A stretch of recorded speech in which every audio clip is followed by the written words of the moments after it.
qui est tombé, c'est Mobutu. Les chimpanzés qui sont tombés, ce sont ces ministres qu'on appelait en ces temps-là les mouvanciers.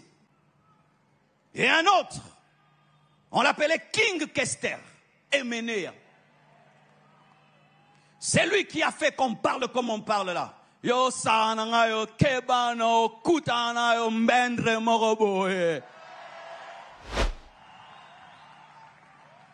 Et il m'a parlé de Wemba. Wemba.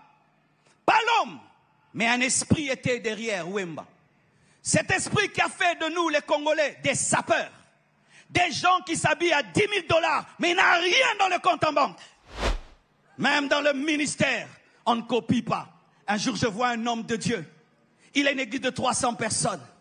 Et me parle du bishop Sanogo. Il dit, mais, il enseigne quand même bien, hein, mais je ne vois rien là-bas. J'ai dit, vraiment, toi, t'es fou. Tu n'as même pas le 1/100 de ce qu'il a.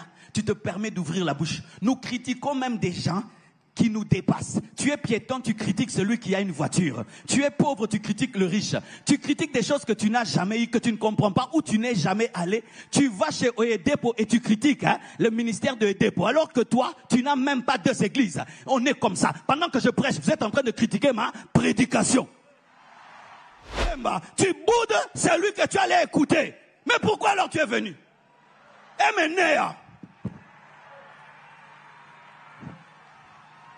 Oui, et tu te plais à dire, moi je ne crois à personne, moi je crois aux gens difficilement, parce que toi tu es qui? Tu es qui? Tu te trouves extraordinaire sur base de quoi? Ce n'était pas un grand chanteur, mais il boudait même les gens qui chantaient mieux que lui.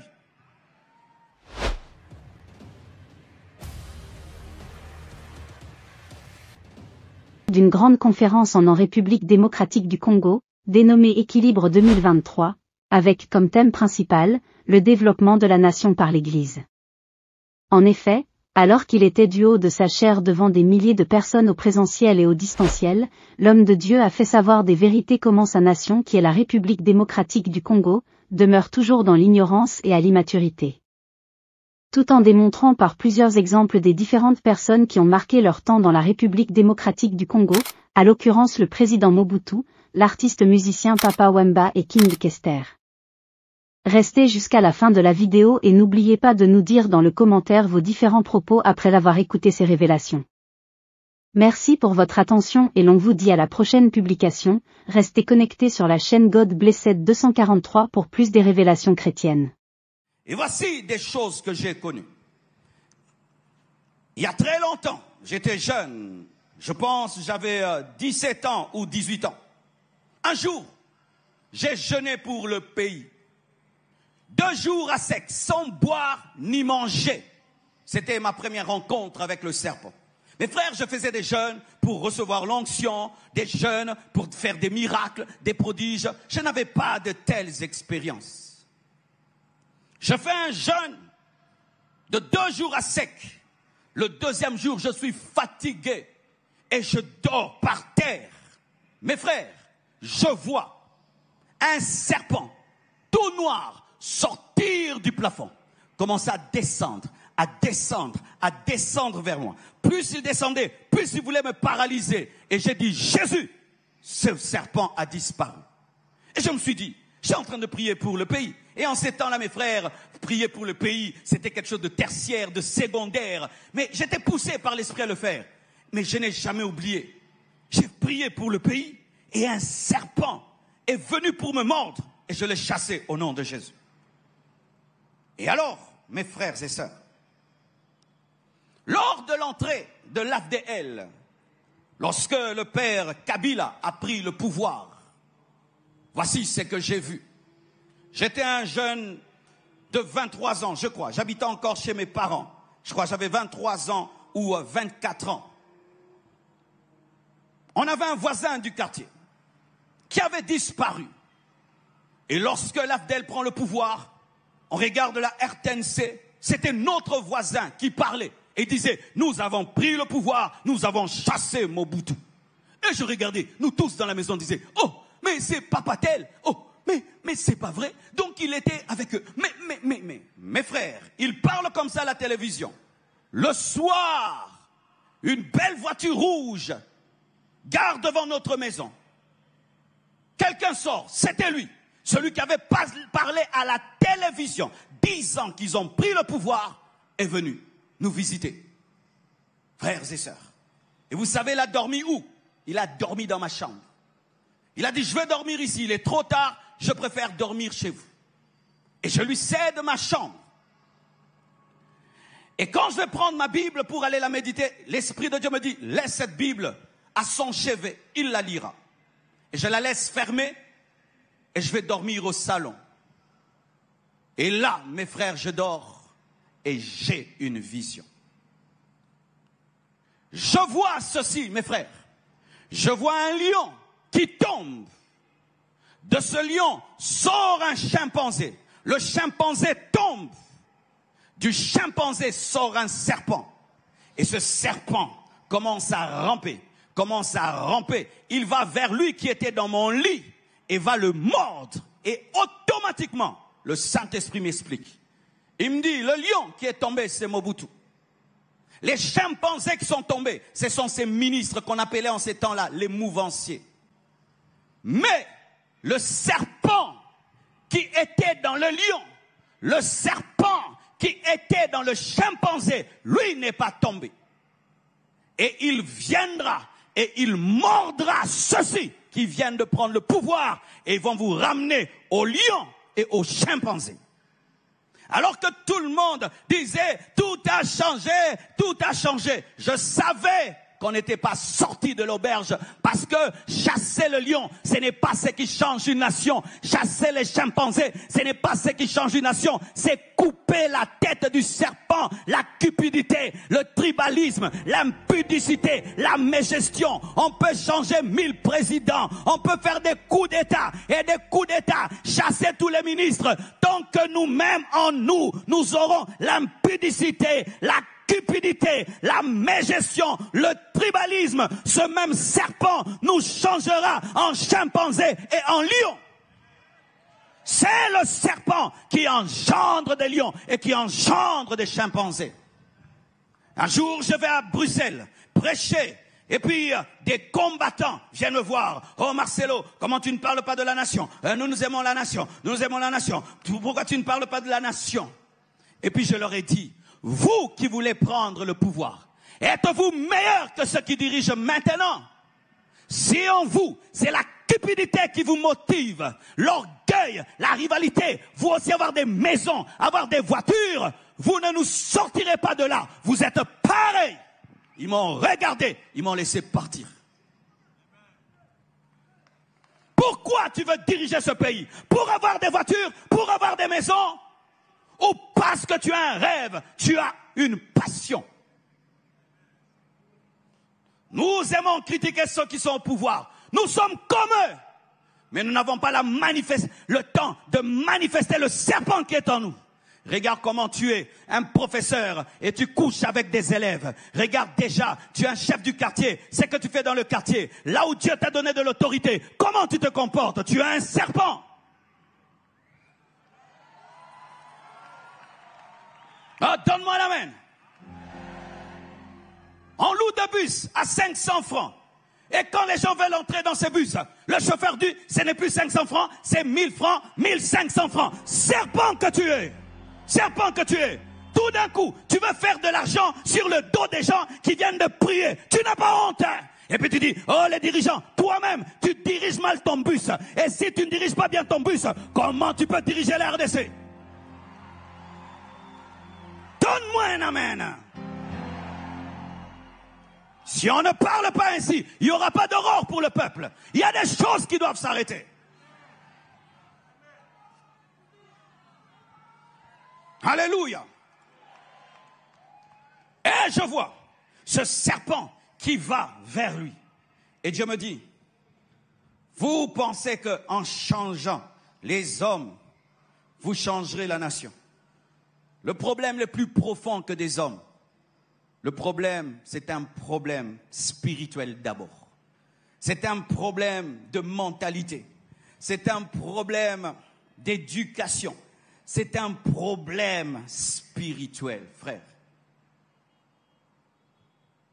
Et, alléluia. Alors que je servais Dieu, j'ai remarqué que mon ministère ne perçait pas. J'avais prêché dans une église à Lingwala et j'ai crié à la chair. J'ai dit au nom de Jésus, je brise ce plafond spirituel qui assure ma nation. Ce plafond spirituel qui assure l'église de ma nation. Cette voûte spirituelle qui fait que le ministère monte et tombe. Qui fait qu'on est toujours là dans les ghettos. Je dis, Seigneur, libère-moi de cela. Et Dieu me parle. Il me dit, oui, il y a un plafond. Il y a un plafond spirituel. Et il faut que tu puisses le percer. Et il me donne la parole qui dit, le prince de ce monde vient, mais il n'y a rien de lui en moi. Et il me révèle qu'il y a des dominations sataniques sur la nation, et même qui combattent l'église de la nation. Et si tu as leurs choses en toi, tu ne pourras pas percer. Et même si tu perces, tu retomberas. Et alors il commence à m'enseigner sur les 4 têtes du serpent qui lie cette nation. Vous voyez, lorsqu'on a parlé de l'Antichrist, on a parlé de 7 têtes. Et on présente ces 7 têtes comme étant 7 rois qui l'ont précédé pour préparer sa venue. Et dans cette nation, nous avons eu 4 rois. 3 rois, précisément. Et d'autres, ce sont des rois qui ont toujours été là. Il n'y a pas de nom, mais c'est un système. Et Dieu me posera cette question. Lorsque tu vois un Français, qu'est-ce que tu vois? J'ai dit, lorsque je vois un Français, je vois un philosophe. Je vois Sartre, je vois Descartes. Ce sont des gens rationnels et tout le reste. Quand tu vois un Américain, tu vois les cow-boys, ils sont courageux, ils sont va-t-en-guerre. Et puis Dieu m'a dit, quand tu vois un Congolais, un Zaïrois, qu'est-ce que tu vois? Qui a fait que nous parlions comme nous parlons? Qui sont nos pères fondateurs? Qui sont nos pères fondateurs? Lorsque je lis l'histoire du Botswana, on parle des pères fondateurs. Lorsque je lis l'histoire des États-Unis, on parle des pères fondateurs. Qui sont les pères fondateurs de cette nation? Pourquoi nous parlons comme nous parlons? Pourquoi nous vivons comme nous vivons? Et Dieu m'a parlé. Excusez-moi si vous êtes de sa famille, mais je n'ai rien contre vous, mais je dois parler.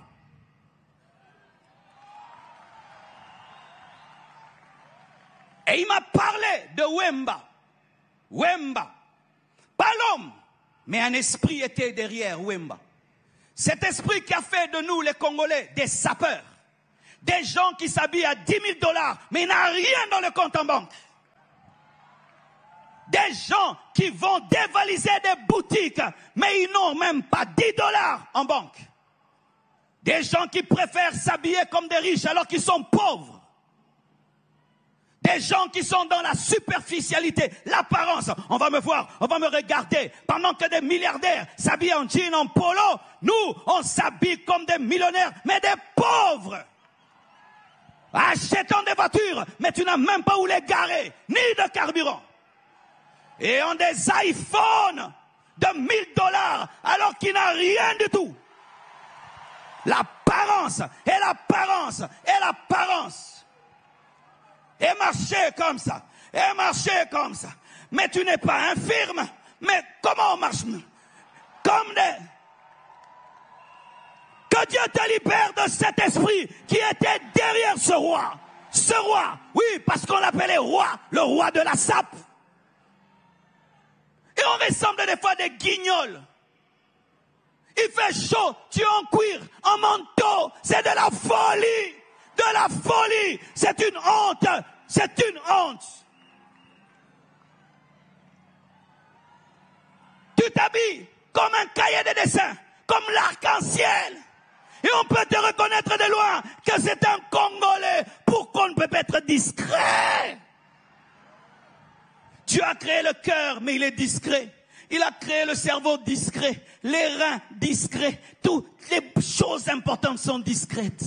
Mais nous, on va acheter, on appelle les habits bibundeli, des armes. Tu vas acheter un manteau, tu appelles ça arme. Et un jour, je suis un documentaire sur lui. On lui pose la question, entre une veste de 3000 $ et une parcelle, qu'est-ce qu'il faut acheter? Il dit, achète une veste de 3000 $ parce que c'est une arme de guerre avec laquelle tu te battras des années. Mais tu mourras sans maison. Et quand on devient pasteur, serviteur de Dieu, tu t'habilles bien. L'église n'a pas de parcelle. L'église n'a pas de parcelle. On te regarde comme ça, millionnaire, mais il faut voir dans quelles conditions est l'église. L'apparence et des apparences et des apparences. Pourquoi? C'est cet esprit superficiel où nous voulons impressionner les regards des gens sans être consistants. Et un autre, on l'appelait King Kester, Eménéa. C'est lui qui a fait qu'on parle comme on parle là. Yo sana yo kebano kutana yo mbendre moroboe. Il parlait comme ça, il insultait les gens à la télévision. Il n'était pas le meilleur musicien, mais il disait qu'il était le roi. Il ne croyait en personne. Il boudait tout le monde. Et nous avons pris cet esprit. Et les Congolais, on est quoi? Tondi Maramutute, Mandi Maramutute. Moi, je ne crois en personne. Il ne me dépasse pas. Moi, je ne crois pas en personne. Je ne crois en personne. RDC, et le Rabakasi. Cet esprit nous empêche de copier. Mes frères, l'humilité permet de copier. Ceux qui sont orgueilleux ne copient pas. Et sache que le développement, c'est dans les copier-coller. Copier-coller. Regarde ton iPhone. Copier-coller. Toi, pendant que tu écris, moi, je fais copier-coller. J'irai vite. Regardez les Chinois. Une grande nation. Copier-coller. On n'imite personne. C'est pourquoi on va en Europe. Mais on rentre à Kinshasa. On oublie l'Europe qu'on a vue. Et on se pose la question. Nos autorités, vous allez en Europe. Vous allez à Dubaï. Vous ne voyez pas.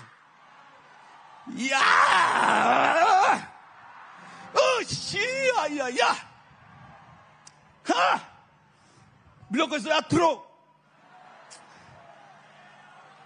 Tu prends un avion à Charles de Gaulle. Tu vois l'aéroport. Mais quand tu atterris chez nous, ça ne te dérange pas qu'il fasse aussi noir. Ça ne te dérange pas que ça sente aussi mauvais. Comment nous oublions ces pays où nous allons chaque année? Esprit de Eménéa. On ne copie pas. Copions même l'aéroport de Brazzaville. L'aéroport de Brazzaville, copions. Même dans le ministère, on ne copie pas. Un jour, je vois un homme de Dieu. Il a une église de 300 personnes. Et me parle du bishop Sanogo. Il dit, mais, il enseigne quand même bien, hein, mais je ne vois rien là-bas. Je dis, vraiment, toi, t'es fou. Tu n'as même pas le 1/100 de ce qu'il a. Tu te permets d'ouvrir la bouche. Nous critiquons même des gens qui nous dépassent. Tu es piéton, tu critiques celui qui a une voiture. Tu es pauvre, tu critiques le riche. Tu critiques des choses que tu n'as jamais eues, que tu ne comprends pas, où tu n'es jamais allé. Tu vas chez Oyedepo et tu critiques le ministère de Oyedepo, alors que toi, tu n'as même pas 2 églises. On est comme ça. Pendant que je prêche, vous êtes en train de critiquer ma prédication. C'est ça, l'esprit de Eménéa. Tu viens dans une action, oh, Boudé Motei. C'est pourquoi on va même dans les concerts des stars. Oh, Boudé Moutoyemba. Tu boudes celui que tu allais écouter. Mais pourquoi alors tu es venu? Eménéa. Oui, et tu te plais à dire, moi je ne crois à personne, moi je crois aux gens difficilement. Parce que toi tu es qui? Tu es qui? Tu te trouves extraordinaire sur base de quoi? Ce n'était pas un grand chanteur, mais il boudait même les gens qui chantaient mieux que lui. Même dans le ministère, dans tous les domaines, tu es un homme d'affaires. Tu échoues pourquoi? Mais va chercher quelqu'un qui réussit. Je vais donner un secret. Moi, tout ce que je fais là, je copie. Je prends à ICC, je prends à Vase d'honneur, je prends un tabernacle de gloire. Je copie. Je copie. Je ne veux pas perdre mon temps. Frère, si quelqu'un déjà fait le remède, pourquoi tu vas entrer dans le laboratoire? Va prendre le remède et utilise-le. Pourquoi tu vas encore chercher? Pourquoi tu vas chercher? Pourquoi tu vas chercher? Oh, ce que je fais ici, je vis ça en Côte d'Ivoire, l'homme de Dieu le fait. Je le fais. Ils ont mis les gâteaux. On va mettre les gâteaux. Il s'habille vaste d'honneur. Non, c'est équilibre. Où est le problème? Où est le problème? Où est le problème? Moi, je n'imite personne. Tu es un orgueilleux et un aigri. Charema Zuprayama Chanda la Baba. Tout le monde prend chez quelqu'un. Même les Américains prennent chez quelqu'un. Tout le monde prend chez quelqu'un. Mais nous, on ne prend de personne. Ils sont en train de nous construire ça, les Chinois. Et puis ils vont partir et on serait incapable de construire comme ça. Pourquoi on ne dit pas apprenez-nous à construire comme ça? Si on lui demande, il va monter. Il est déjà monté, il est plus que toi. Il va monter, il est déjà plus que toi. Parce qu'il fait ce que tu ne fais pas, donc il est plus que toi. Mais si je lui demande, il va monter. Tu préfères te cracher dans un avion au lieu de demander comment est-ce qu'on décolle.